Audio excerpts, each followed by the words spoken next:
आज हम शुरू कर रहे हैं भारतीय दर्शन के पहले आस्तिक स्कूल का विस्तार से अध्ययन, न्याय दर्शन। न्याय का मतलब है तर्क यानी कि लॉजिक, और इसका मूल उद्देश्य है सही ज्ञान प्राप्त करना और उस ज्ञान से मोक्ष पाना। इस दर्शन के प्रवर्तक थे महर्षि गौतम, जिन्हें आप अक्षपद गौतमा भी कहा जाता है। उन्होंने लिखा न्याय सूत्र। ये दर्शन कहता है दुख का मूल कारण है मिथ्या ज्ञान। मिथ्या ज्ञान का नाश सिर्फ सही ज्ञान से हो सकता है।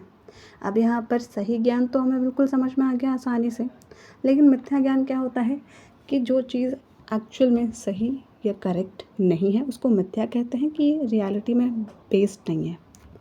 जैसा कि हमने पिछले वीडियो में पढ़ा था कि इंडियन स्कूल ऑफ फिलॉसफी यानी कि भारतीय दर्शन में दो ग्रुप्स हैं, एक आस्तिक, दूसरे नास्तिक। आस्तिक यथार्थ कौन? जो वेदों को अल्टीमेट सोर्स ऑफ नॉलेज मानते हैं, और नास्तिक वो जो वेदों को दुनिया का अंतिम सच नहीं मानते हैं, वेदों में जो बातें कही गई हैं। तो हम आस्तिक स्कूल का फर्दर डिवीजन समझ रहे हैं यहाँ पर। न्याय दर्शन उसका पहला ब्रांच है। तो यहाँ पर वेदों को तो अल्टीमेट सोर्स ऑफ नॉलेज माना ही गया है, जिसे सही ज्ञान कहते हैं, जिससे मिथ्या ज्ञान दूर होता है और हमें मोक्ष की प्राप्ति होती है। लेकिन वेदों के साथ साथ और भी कुछ चीज़ें हैं जिन्हें इधर इस ब्रांच में कैटेगराइज्ड किया गया है आस्तिक स्कूल ऑफ फिलॉसफी में, कि यस, ये भी आपके सही ज्ञान होने का माध्यम बन सकते हैं। तो क्या क्या है वो? एक तो हमने वेद समझ ही लिया। वेद को यहाँ पर कहते हैं शब्द, कि आप वेद में लिखे गए शब्दों को पढ़ते हैं और समझते हैं कि यस, ये है आपका अल्टीमेट सोर्स ऑफ नॉलेज। लेकिन उसके अलावा और क्या क्या ये न्याय दर्शन में ऐसा माना जाता है कि ये चीज़ें, कुछ चीज़ें हैं चार, एक तो वेद, उसके अलावा तीन जो कि अल्टीमेट सोर्स ऑफ नॉलेज हैं ऑन दिस प्लैनेट। ठीक है, तो दूसरा क्या होगा? प्रत्यक्ष। प्रत्यक्ष का इंग्लिश मतलब होता है परसेप्शन। जैसे हम अपनी आँखों से कुछ भी देखते हैं, कानों से कुछ सुनते हैं, साथ ही कुछ सूंघते हैं, कुछ छूते हैं, कुछ महसूस होता है टच करने से किसी चीज़ को, तो उसको बोलते हैं प्रत्यक्ष यानी परसेप्शन, जो भी आप अपने सेंस ऑर्गन से फील कर पाते हैं। सेंस ऑर्गन्स कौन कौन से हैं? आँख, नाक, कान, जीभ और स्किन। तो सीधा सीधा मतलब समझ में आ गया कि जो चीज़ें हम अनुभव कर सकते हैं वो भी एक टूल है सही ज्ञान को प्राप्त करने का या समझने का। दूसरा होता है अनुमान, इन्फेरेंस, कि कहीं पर अगर आपने धुआं देखा तो हम ऐसा सोचते हैं कि हाँ, इसका मतलब यहाँ पर शायद आग लगी होगी। कि आप रास्ते से जा रहे थे और आप रोड पर ट्रैवल कर रहे हैं, बट कहीं दूर रोड के साइड में कहीं थोड़ा दूर आपको बहुत धुआं निकलते दिख रहा है। तो कहीं ना कहीं हम अपने मन में ये अनुमान लगाते हैं ना कि शायद वहाँ पर आग लग गई होगी, और ये भी सोचते हैं कि अगर गलती से इंसान वहाँ हो तो होप सो बस उनकी जान बच जाए। तो ये हो गया तीसरा, अनुमान। लास्ट क्या है? उपमान। उपमान का मतलब होता है कंपैरिजन, कि किसी नए वस्तु का ज्ञान आप पुराने से तुलना करके समझें। जैसे इमेजिन करिए आप एक मूवी देख रहे हैं और वहाँ पर जंगल का सीन है और आपको एक जानवर दिखा जो दिखने में गाय जैसा था। तो हमने यहाँ पर उसको देखकर हमें पता नहीं है कि उसका असली नाम क्या है या किस नाम से उसको एक्चुअल में बुलाया जाता है, बट हमने ऐसा उसको देखकर उसकी पिक्चर को कंपेयर किया गाय की पिक्चर से जो हमारे माइंड में थी कि गाय भी ऐसे ही दिखते हैं। तो यहाँ पर हो गया आपका कंपैरिजन। आई थिंक आपको इतना समझ में आ गया होगा। अब न्याय के 16 पदार्थ होते हैं।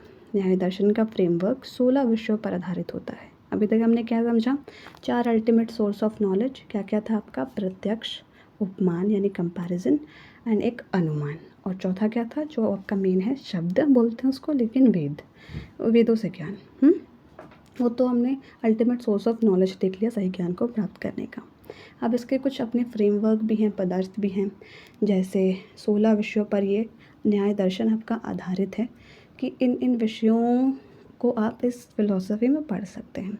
प्रमाण, प्रमेय, समस्या, प्रयोजना, दृष्टना, सिद्धांत, अवयव, तर्क, निर्णय, वाद, जल्प, वितांदा, हेतु, भाषा, चला, जाति और निग्रहस्थना। तो ये कुछ संस्कृत में शब्द लिखे गए हैं, तो आपको याद रखने हैं कि ये आप इन टॉपिक्स को न्याय दर्शन के अंदर कवर कर सकते हैं। ठीक है, तो हमने न्याय दर्शन से क्या सीखा कि सच और झूठ के बीच का फ़र्क करने के लिए तर्क और प्रमाण का इस्तेमाल सबसे ज़्यादा ज़रूरी है। ये तो हमने मेन अपनी लर्निंग देखी। और अगले वीडियो में हम लोग वैशेषिक दर्शन को पढ़ेंगे, जहाँ हम देखेंगे कि हमारे ऋषियों ने एटम थ्योरी, जो हमने 9th-10th में साइंस पढ़ा था, तो तुम्हें अच्छे से पता होगा 11th-12th में अगर आपने साइंस ली थी तब तो फिर आपके लिए बहुत मक्खन होने वाला है ये वाला टॉपिक भी, बिकॉज ये एटॉमिक थ्योरी पर बेस्ड है। जैसे ये वेदों पर और परसेप्शन, कंपैरिजन, उसके साथ साथ अजम्पशन या इन्फेरेंस बोले अनुमान को, उस पर बेस्ड था। तो वैसे वो एटॉमिक थ्योरी पर बेस्ड है। और आई होप आपको आज का वीडियो अच्छा लगा हो।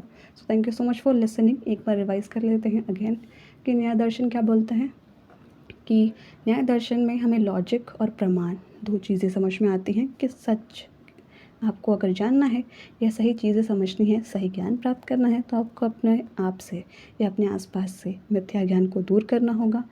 आपको मिथ्या ज्ञान कैसे दूर होगा? सही ज्ञान प्राप्त करके। सही ज्ञान कैसे प्राप्त होगा? वो आपके 4 सोर्स ऑफ नॉलेज हैं, वेद, जिसको हम लोग शब्द कहते हैं संस्कृत में, कि आप वहाँ शब्दों से पढ़कर नॉलेज लें। दूसरा, प्रत्यक्ष, यानी जो चीज़ें आप अपने सेंस ऑफ ऑर्गन से फील करते हैं। तीसरा, आपका अनुमान। और चौथा, आपका उपमान, यानी कि कंपैरिजन, कि आपको कुछ चीज़ें नहीं पता है तो फिर भी हम अपने माइंड में पिक्चर कंपेयर करते हैं कि शायद ये चीज़ हो सकती है वो।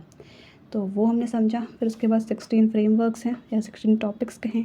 वो शब्द थोड़े बड़े हैं बट कोई बात नहीं, पहली बार हमने पढ़ा है। तो ये सारी चीज़ें थी आज के वीडियो में। I hope you liked it and मिलते हैं नेक्स्ट वीडियो में। जैसे डिस्कशन किया है हमने उसके अकॉर्डिंग आगे बढ़ेंगे। और बात जो हमने लास्ट में हम रिवाइज़ कर रहे थे तो वो बोलना मैं भूल गई कि हमने सही ज्ञान प्राप्त किया। क्यों किया? क्योंकि हमें दुख से मुक्ति चाहिए। तो दुख से मुक्ति यानी कि मोक्ष पाना, ठीक है। और वंस अगेन ये वीडियो मैं हर बार कहती हूँ मैं कि ये बस एज आप स्टडी देखिए। अब ये मत समझिए कि जो भी हम लोग आंखों से देखते हैं, फ़ोन पे कुछ भी आजकल इन्फॉर्मेशन आती है तो इसका मतलब वो सच है, वैसा नहीं है। बस फ़िलॉसफी को as a source of study देखिए कि हाँ, ऐसी ऐसी बातें लोगों ने पहले के टाइम पे की थी, और जो आपको सही लगे वही फॉलो करिएगा। ज़रूरी नहीं है कि सब कुछ आप अपने तरफ से मान लें कि yes this is the ultimate source of knowledge, कि हर एक चीज़ सही है जो भी जिसने भी अपना पर्सपेक्टिव कहा है, ठीक है। तो अपने माइंड को थोड़ा शांत रखिए, हलचल में नहीं लाना है कि ये क्या कहती है, ये सच होता है नहीं होता है, इट्स ओके। समझना है कि ऐसे लोगों ने कहा था उस समय में, ठीक है।